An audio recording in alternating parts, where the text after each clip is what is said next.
Hello everyone, welcome once again to my channel. It's your boy Luis Portelles, and for today's video we're going to be talking about the preliminary interview of Miss Universe Philippines 2022. And for the purpose of this video, I have prepared a list of 10 candidates out of the top 32 and that I would like to highlight their performance during the interviews. I have also a few shout outs that I would like to give because honestly it was very hard to keep it within the top 10. I'm just doing that because of time reasons, but I think that a lot of candidates really excelled and went above and beyond during the interviews. So if you enjoyed this video and find some sort of value in it, please don't forget to leave a like so that it gets recommended to more people. Subscribe to the channel for more videos like this one almost every single day. And last but not least, let me know in the comment section what do you think about my topics, my comments, and anything else that you would like to express. So without further ado, I will see you with my topics right after the intro.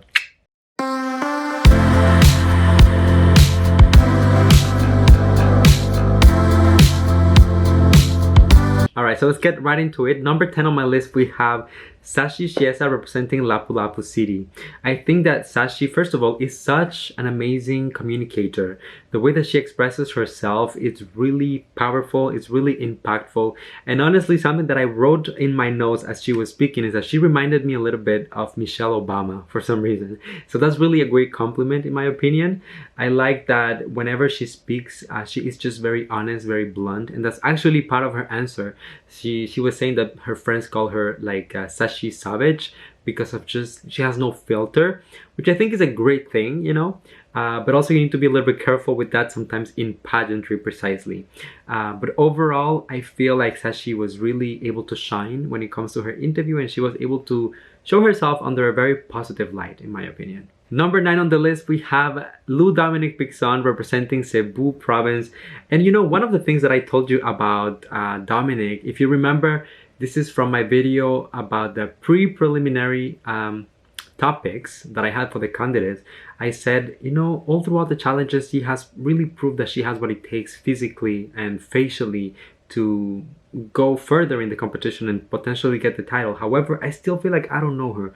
Well, this interview was really the moment that changed that for me. Not only I found out that, you know, she has a very interesting story, but at the same time, she is so good with words. I think that her delivery is perfect, is like the right pacing, very easy to understand, and even she has like a little accent. I don't know what it is, but I really love the accent as well. Right after her interview, I was thinking that combining this, you know, communication skills that she has with the potential that she has really showcased all throughout the competition and even during the preliminary competition as well. She was so solid. She's one of the very strong candidates, potential candidates to go and get the title of Miss Universe Philippines. So if the organization is looking for a dark horse or that's their intention, she might be a very interesting candidate. Number 8 on the list, we have Vanessa Caro representing Iloilo province. I really enjoyed her interview, and honestly, I was kind of expecting it because we all know that Vanessa is known within the competition because of her communication skills. And luckily, she was able to live up to the expectations of the fans and even my expectations as well. I thought that she really used the opportunity of the interview to highlight some of the things that people don't talk about her as much. For example, being funny, having a sense of humor, opening up a little bit about her relationship with her father, and of course ending with the question about female empowerment. We all know that this is literally her advocacy, so she was able to hit all the marks, answer everything so perfectly with the right arguments, being able to justify everything. And I think that overall, when you look at her performance during the interview, she was able to shine and prove that when it comes to the communication skills, there are very few candidates who can compete against her. Number 7 on the list, we have Chantal Schmidt representing Cebu City. I thought that her answers all throughout the interview were so honest. Of course, Chantal opened up about a very difficult subject. You know, for a lot of people, depression is not something that it's fun to talk about. It's not something that it's easy to talk about because of how much stigma there is around it. But Chantal really didn't hesitate when it comes to that. She included, actually, for all of the questions that were asked to her, she always included that topic within the answers, and which is also a good thing because this is her advocacy as well. So it doesn't matter what she's answering, she is going always back to, you know, her purpose within the pageant. I think it's honestly impressive to what extent Chantal is really at ease on the microphone considering how young she is. And I know that I keep on saying that, but you know, you guys, it's really impressive because they're really under a lot of pressure. Many people looking at her, criticizing, and I think that for 20 years old, that's a lot to handle, but she's doing it so well and with so much grace. Unfortunately, she had a little problem with the microphone, but she was able to get all of the answer in. Ultimately, just took a little longer, but still, that's really out of her control. It didn't take away from her performance. Number 6 on the list, we have Michelle D representing Makati. I mean, what can I tell you about Michelle? I was expecting her to perform very well during the interview, and that's exactly what she did. We know that with her background in Miss World girls have to be very, very intelligent, very eloquent. It's all about advocacy and presenting it and defending it. And I think that that was a very good training for Michelle, because when it comes to the interview, she didn't even seem nervous. She didn't seem stressed or hesitant at any point all throughout the interview. A few things that I did appreciate about her is that she opened up, as I was telling you that I was hoping that she will do. She talked a little bit about her childhood at the ranch, and you know how that impacted her and her mentality, her relationship with her family, and how they have given her values. But most importantly, she addressed directly one of the things that people have been criticizing her about, which is having privilege. And of course, I mean, it's not like you really have control over it. If you are born in a privileged family, then you are, you know, it is what it is. But what really matters is what you do with your privilege. What are you using it for? Is it just for selfish things, or are you doing something with that platform and many possibilities that you have at your reach? I think that Michelle is doing the right thing here. I really loved how honest she is about it.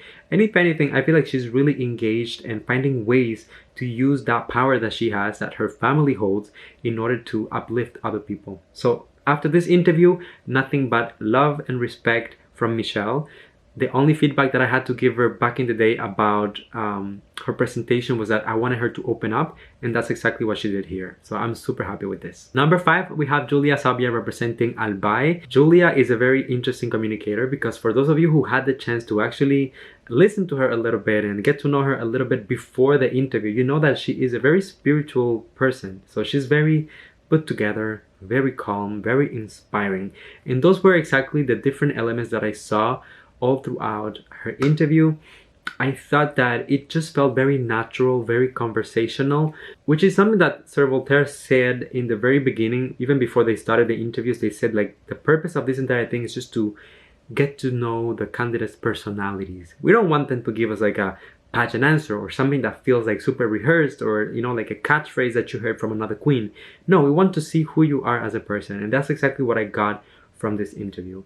We learned a lot about her journey when it comes to her education, about living in different places, about empowerment. I just thought that she hit all the right marks in order to give a good impression and something that just made her feel more relatable, more approachable. Number 4 on the list, we have Dorothy Chameleon representing Iloilo City. I honestly feel like for most of the candidates at this point, we were just expecting them to perform well because we knew that they had great communication skills. But I honestly really appreciated Dorothy's presentation because like I didn't know that she had published a book at such a young age. I didn't know about her implication within the fields of science as well. So when you look at her, she's a very well-rounded candidate in terms of, well, of course, here we're talking about the interview, so her communication skills and all of that was amazing, but the story that is behind it all was very interesting. And of course, we know that she can really deliver and perform very well for the more technical aspects of the competition, such as Swimsuit and Evening Gown. She's another one of the girls who felt very effortless and like she wasn't hesitating or doubting herself at any point. From beginning to end, each question she was able to answer properly and just with a lot of confidence while doing so. Alright, number 3 on the list, we have Nietzsche representing Davao del Norte. I thought that she was such a breath of fresh air, honestly. I have said this over and over about her, but she's one of the candidates that didn't get as much attention all throughout the competition until the very last part of it. I feel like it was really after the first interview challenge that people started noticing her. And come the time for the preliminary competition, she has really been able to showcase a lot of potential in different areas. I think that the interview was definitely a highlight for her because she was just so relatable, so eloquent, so straight to the point. Like there was no added sauce around the answers. It was really, really spot on. I think that the way that she communicates, it's precisely what a Miss Universe should aim for because it's very accessible for the audience. There are no overly complex terms, no overly complex sentences. It's all about sending a clear message And I think that that's something that she applied very well from beginning to end with her answers. And now, of course, we're talking about the interviews, but just based as well on other challenges, such as the swimsuit presentation during prelims and the evening gown as well. I think that she is able to adjust, which is so important, to each one of these different categories. Because the person that I saw on stage during swimsuit was definitely not the same person that was there during the interview. Here she was so professional, so put together, and when it comes to the stage, she was like super sexy, super empowered, really owning her body and her presence, and I love to see that duality. I think that she's a very interesting candidate, and going into the finals, and even for my predictions, she should definitely go a lot higher than what I was expecting initially. Number 2 on the list, we have Annabelle McDonald representing Misamis Oriental. I know that a lot of you guys are going to be happy because I've been reading a lot of comments about Annabelle. And of course, there were certain moments in the competition where I was really loving her performance. There were some moments where I was not so crazy about it, but I think that as of right now, in this particular stage of the competition, she's doing an incredible job.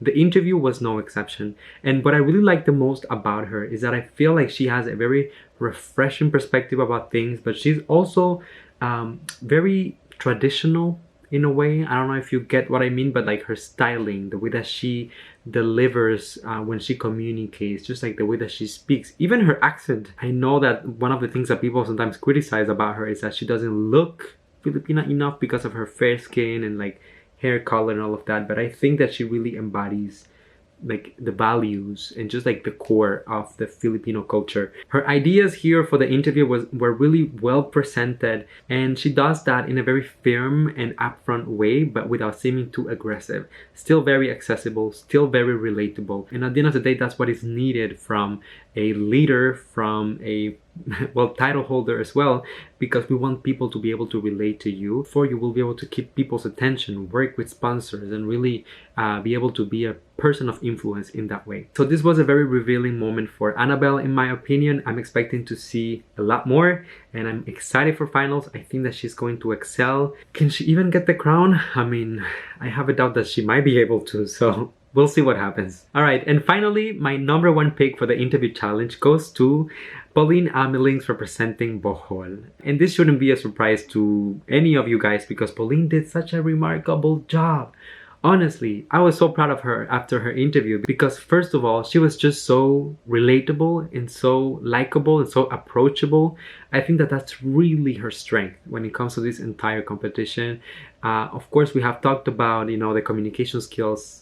From the beginning, the fans were already familiar with her because she already competed in the past. But I think that this time around, she has really stepped up her game and be able to just let loose and enjoy the competition. I think that's really what we're getting from Paulina at this point. The story about going to a corner and like just leaving, a little fart. Who hasn't done that? I mean, I just did like 2 days ago. In the beginning, I thought like, is this too much information? But then I was like, no, this is exactly what we want. We want women who are not scared to speak up their mind, even if it's something that might be a little funny or that you might be a little ashamed of.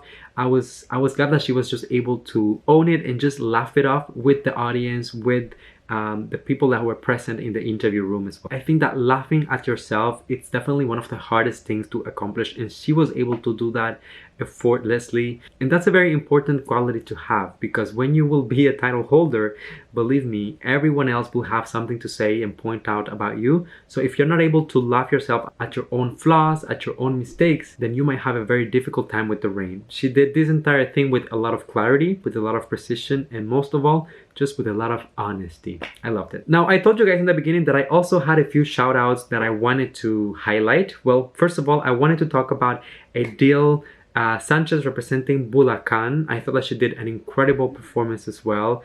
I was really hesitating like who will make my top 10 or not, and she was like really close, but I decided to give the place to Sashi. I wanted to highlight as well Palawan. I thought that she did an incredible job up until the very last question where she wasn't really able to answer the Lazada question. Still, I thought that I needed to give her props because people sometimes criticize her communication skills, but I wanted to highlight all the work and how she has evolved with her communication skills.